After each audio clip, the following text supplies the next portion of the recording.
He handed her a crumpled $20 bill and said, "I can't pay much, but my kids need someone who won't leave." Her hands trembled as she took it. What neither of them knew was that this moment, in a greasy garage office under a flickering light, was going to rebuild not just his broken home, but her broken soul. Let's begin. The rain hadn't stopped for 2 days. Garrett Maddox stood beneath the bent awning of his mechanic shop, rubbing his eyes with the back of an oil-stained glove. His blue work shirt clung to his arms, damp from both sweat and stress. Inside the shop, one of his twin sons had just knocked over a coffee can full of bolts for the 3rd time that morning. "Dylan, stop messin' with that," he shouted over the sound of the old TV playing cartoons in the waiting area. He was tired, beyond tired. 5 kids to sets of twins and one wide-eyed teenage girl with too much weight on her shoulders meant he hadn't slept right in 3 years, ever since Christy passed. Ever since the cancer took her in a quiet, brutal way. Garrett never planned to raise them alone. But the universe doesn't care what you planned. That morning, the 3rd babysitter in 2 weeks had texted him a single sentence. "Sorry, Garrett. I can't do this anymore." That was it. No explanation. No warning. Just gone. He was about to give up. About to start calling out of repair jobs again when the bell above the office door jingled. He looked up, expecting a customer. But it wasn't a customer. It was a woman. She stood there, soaked to the bone in a faded green raincoat, brown curls sticking to her face. She clutched a canvas tote that sagged with age, and her shoes were the kind you'd see in thrift stores, clean, but long past their prime. Her eyes were soft, unsure, and tired. "Hi," she said. "I saw your flyer at the grocery store for childcare." Garrett didn't even remember putting that flyer up. It must have been weeks ago, probably one of his daughter's ideas. He nodded slowly. Yeah, I did." She hesitated. "My name's Lydia. Lydia Reeds. I've got experience. If you're still looking." He blinked. Everything in him wanted to scream yes. But he also had 5 children, one of them a teenage girl already, acting like she was 30. Another stranger walking in and walking out again might break more than just the kids. "You have references?" he asked, trying to keep his voice firm. She nodded and reached into her tote, pulling out a plastic folder. "I used to work at an early learning center until it closed last year. My husband passed away 18 months ago. I've been just trying to start over." He heard the tremor in her voice. "Widow. Something in that word hit like a stone in his chest." He looked down at the folder and flipped through. Clean, certified, CPR trained. Nothing flashy, just her steady. His oldest daughter, Emmy, stepped out from the hallway with crossed arms. "Dad," she said quietly, "the twins are trying to make peanut butter spaghetti again." He groaned. Lydia, without a word, gently stepped past him and walked into the kitchen. "Hi, boys," she said softly. "I heard you're creative chefs." There was silence for a moment, then giggles. By the time Garrett walked back in, the peanut butter was back in the cabinet, and Lydia had both boys seated at the table with apples and a coloring book between them. He didn't say anything, just watched. Later, after the boys were down for a nap and Emmy was quietly showing Lydia the laundry rotation, he found her again near the back door. She was holding the folder in her hands like she expected him to return it and say no. Thanks. Instead, he reached into his back pocket, pulled out a worn $20 bill, and held it out. "It's not much, but if you're okay starting today." Lydia looked at him, then at the money, then back at the laughter echoing from the hallway. "I'm okay with starting now," she said. He didn't know her story, not yet, but the way she looked at his boys like they were more than noise and trouble felt like something he hadn't seen in a long time, something like hope. Garrett didn't trust easily, especially not anymore. He'd been burned too many times by friends who disappeared after Christy died, by family members who suddenly had plans when the kids needed picking up, and by every sitter who said, "They're just a little too much." But Lydia Reeds wasn't like the others. She moved through chaos like someone who had already drowned in it and survived. She didn't flinch when Wyatt threw his cereal bowl across the kitchen that first Saturday. She didn't shout when the twins drew on the walls with permanent marker. She just took a breath, wiped it up, and gave them each a sponge to help clean. Why aren't you mad? Dylan had asked her once, scrubbing at a blue rocket ship drawn across the hallway. Because I've been mad before, Lydia replied calmly, and it never made me feel better. This might. It was the way she spoke, the way she listened to every child like they were more than just noise or messes. Garrett noticed Emmy watching her closely too, not with suspicion, but with something, like reluctant curiosity. Is she staying? Emmy asked him one night as they stood outside by the old truck. Garrett shrugged. If she doesn't run for the hills by Monday, she won't, Emmy said confidently. She talks to me like Mom used to. That hit Garrett like a punch. He turned away so Emmy wouldn't see the tears welling in his eyes. Christy had been sunshine, warm, stubborn, radiant. Lydia was different, quiet strength, calm after the storm. But there was a kindness in her voice, the same kind that Christy had used when life got too loud. It wasn't long before Lydia had them on a schedule: breakfast at 8, outside play by 10, rest time at noon, and chores, real chores that even 4-year-old Wyatt could help with. The house started to feel like a home again. And then came Friday.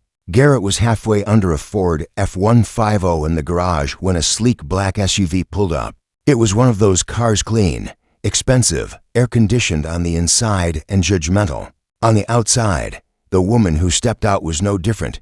Garrett, she said, the name tasting sour in her mouth. It was Monica, Christy's sister. Tall, stern, always dressed like she was running a boardroom. Monica, he grunted, sitting up and wiping his hands. What brings you here? I heard you hired someone to care for the kids, she said sharply. Someone with no family, no background, no connections. Emmy told you, didn't she? She's a child. She doesn't know any better. Monica crossed her arms. You're leaving your kids with a stranger. Garrett stood up slowly. That stranger has calmed. My boys cooked 3 meals a day, folded more laundry than I can count, and listened to Emmy cry about school without brushing her off. What have you done? Monica flinched. I brought options, she snapped, holding out a brochure for a professional nanny service. College educated, background checked. I don't need polished, Garrett cut in. I need present. And Lydia's here. You're making a mistake, Monica said coldly. Garrett held her gaze. Maybe, but it's my mistake to make. Later that night, he found Lydia in the backyard, helping Emmy hang twinkle lights along the porch railing. The twins were chasing fireflies, and Wyatt was asleep with his head in her lap. Monica came. Bye, Garrett said quietly. Lydia nodded. I figured. She doesn't think you're qualified to be here. Lydia didn't look surprised. Most people don't. But I'm not here for them. Garrett looked at the lights flickering. In the dusk, you're here for the kids. She finally turned to face him. No, I'm here for me, too. Because helping them helps me. There was something raw in her voice then, something buried. He didn't press, but he knew. Loss recognizes loss. That night, Emmy left a note on Lydia's pillow. It was scribbled in purple ink and folded 3 times. You're doing great. I hope you don't leave. Lydia sat on the edge of her bed holding that note for a long, long time. And for the first time in months, she smiled. ***, Sunday morning came with the scent of burnt toast and the clatter of too many little feet racing around the kitchen. Lydia had a towel draped over one shoulder, her hair pulled back in a loose bun, as she chased Wyatt around the table with a half-buttoned shirt in one hand. Come back here, little man. We are not going to church half naked. Wyatt squealed in laughter and dove beneath the table. Garrett stood leaning against the wall, sipping coffee from a chipped mug, watching it all unfold with something he hadn't felt in a long time. The kitchen was messy, loud, alive, and for once not falling apart. He couldn't remember the last time it felt like this. Emmy stepped into the room in a navy blue dress and her mother's old bracelet. Do I look stupid? She asked, biting her lip. Garrett frowned. You look just like your mom used to when she got dressed up. Emmy's eyes shimmered for a second. She nodded, then turned to help Dylan button his wrinkled shirt. And somewhere, in that whirlwind of toast, spilled juice, and shoelaces, it hit Garrett. Lydia had brought peace. Not perfectly, not loudly, but in a way that settled into the cracks, like warmth in winter. After church, they stopped at a small diner. Garrett offered to pay, but Lydia insisted on covering the tip herself. He noticed the way she counted the bills in her wallet carefully, quietly. She wasn't working for money, she was working for healing. That evening, while the kids played in the backyard under the fading sun, Garrett found Lydia sitting on the porch steps with her hands wrapped around a steaming cup of tea. She was staring at the sky like it had answers she'd been searching for a long time. He sat beside her, careful not to disturb the moment. "You okay?" She nodded, just remembering. "Your husband?" She hesitated, then nodded again. "Logan. He was a school bus driver. Big laugh, big heart. We didn't have kids. Tried for years. Then, the accident." Garrett stayed silent. He was driving home from work. Some guy ran a red light, hit him broadside. Her voice was calm, but her eyes were oceans. "I was supposed to meet him for dinner that night. Instead, I got a knock at the door. He wanted to reach for her hand but didn't. I left town after that. Couldn't breathe in that house anymore." Lydia looked down at her tea. "Every corner reminded me of who I wasn't anymore." "And now?" Garrett asked softly. Lydia finally looked at him. "Now, I don't feel like a ghost when I wake up." The porch light flickered on automatically. The kids' laughter drifted over the yard. "Your kids, they're not broken," she said. "They're just bruised. But they still laugh." Garrett looked toward the backyard. "They didn't used to." That night, after the kids went to bed, he found her folding towels in the laundry room. She worked with quiet focus, folding everything in neat, perfect rectangles. "You don't have to do that," he said, stepping into the room. "I know." They stood there for a moment, close, still, something shifting quietly between them. "I don't know what this is," Garrett finally said, rubbing the back of his neck. "I don't know if I'm ready for anything." Lydia gave a soft smile. "Neither am I. But I know I don't want you to leave." She blinked, just once. "Then I won't." It wasn't a declaration. It wasn't dramatic. It was just true. And sometimes, truth is louder than anything else. Monday came like a slap to the face. The transmission job Garrett had scheduled fell through. The garage's rent was overdue, and his supplier called saying, "If you don't clear last month's invoice, I can't send parts anymore."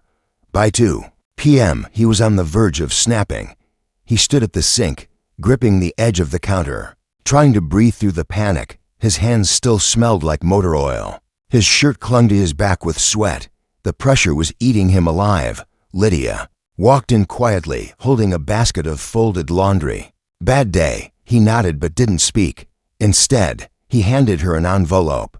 Inside was her pay for the week, only half of what he promised. "I'll get you the rest." Not today." Lydia looked at the envelope, then back at him. "Garrett, I didn't come here for the money. That's not the point," he snapped, instantly regretting his tone. "You show up. You care. You deserve better than excuses." She set the envelope down on the counter, then stepped closer. "You're doing the best you can, and you're not alone anymore." He shook his head. "Feels like I'm drowning every damn day." "I know the feeling," she whispered. She didn't cry. She didn't lecture. She just stood with him, and that made all the difference. Later that night, while Garrett was in the garage fixing a lawn mower for $50, Lydia sat with Emmy at the kitchen table, helping her study for a biology quiz. "You know," Emmy said, twirling her pencil. "Dad used to smile more." Lydia smiled faintly. "I bet your mom brought that out of him." "Yeah," Emmy said, her eyes down. "But he stopped smiling when she got sick. Maybe he just needs help remembering how." Emmy looked up. "I think you help." That moment stuck with Lydia more than Emmy would ever know. But peace never stays untouched for long. That Thursday, while Lydia was walking Wyatt home from the park, a dark blue sedan slowed beside them. The window rolled down. "Lydia reads." She turned sharply. The man inside was thin, older, in a pressed gray suit. He handed her a white envelope. "This is a formal notice. Your late husband's property has been bought by the bank. You have 30 days to vacate." She stared at the paper. "I already left that place." "I know," the man said, "but your signature's still on the loan. They're seizing everything." He drove off, leaving her frozen on the sidewalk with Wyatt's tiny hand gripping hers. Back at the house, she read through the notice twice. The words blurred. She had nothing left. No savings. No home. Nothing in her name but grief and memory. Garrett found her that night sitting on the back porch, staring at the stars with unreadable eyes. What happened? She handed him the letter. His face darkened as he read. They can't do this. You're not even living there. They can. They will. You're not alone, he said again. Firmer this time. I meant that. She smiled, broken. You've already got 5 people depending on you. Then what's one more? But Lydia didn't want to be a burden. She wanted to belong, not just survive. And maybe that was the first time she admitted, silently, that this house was starting to feel like home. 2 weeks passed. Lydia moved her remaining things into the spare room above the garage. It wasn't fancy, just a twin bed, a small dresser, and a slanted ceiling that creaked when the wind blew, but it was warm, safe, and full of laughter from downstairs. And for the first time in a year, she didn't wake up dreading the morning. But not everything was calm. One evening, while Garrett was working on a neighbor's car, Lydia heard yelling from the front yard. She ran out with Wyatt in her arms and found Monica standing on the lawn, her arms folded tight and a twisted smirk on her face. What is she still doing here? Monica hissed. You're just letting some drifter raise Christie's kids. Garrett was halfway out from under the hood, wiping his hands with a towel. Monica, don't do this now. No. Let's do it now, Garrett. You think Christie would have wanted this? A woman with no money, number roots, and don't think I haven't checked a foreclosure on her record. Lydia stood still, her face pale. Monica looked at her and sneered. You're not family. You never will be. Emmy stormed onto the porch, fists clenched. You need to leave. Monica turned in surprise. Excuse me, I said. Leave. Emmy's voice trembled, but her eyes didn't. You didn't show up when Mom died. You didn't help Dad. Lydia did. You don't get to judge when you've done nothing. Even the twins came to the porch and stood behind their sister, silent, watching. Monica looked around at the children, at Garrett. No one moved to defend her. She left with clenched teeth and the stench of bitterness behind her. That night, after the house quieted, Garrett found Lydia sitting alone in the laundry room again, where she always went to think. I'm sorry, he said. She had no right. She was right, Lydia whispered. I'm not family. Garrett stepped forward, took her hand, and said softly, then let's change that. She blinked. Garrett, I don't know what I'm doing. I don't have a 5-year plan. I barely have a 5-day plan. But I know that my kids smile when you walk into the room. I know Emmy laughs again. And I know I can breathe easier when you're here. She squeezed his hand. Just once. You're not just helping me, he said. You're healing me. Lydia looked up at him, eyes full of tears, but not from sadness this time. From something softer, something steadier. Love, maybe. That Sunday, they all loaded into Garrett's rusted truck and headed to the hill behind the church. It was warm, bright, and green. The kids ran ahead, chasing grasshoppers and laughter. Garrett turned to Lydia, holding a small box in his hand. Not a ring, not yet, but a key. To the house, he said. To everything. Her voice cracked. You sure? I've never been more sure. And in the months that followed, things didn't magically fix themselves. The garage still had bad weeks. The twins still broke stuff. Wyatt still wet the bed sometimes. But Lydia stayed. And love grew not like lightning, but like morning sunlight. Quiet, gentle, and absolutely certain. Garrett never expected to fall for the woman who walked into his garage with nothing but a folder and a tremble in her voice. But she didn't just take care of his kids. She rebuilt the pieces of his life, and he, without knowing, helped her find hers again, too.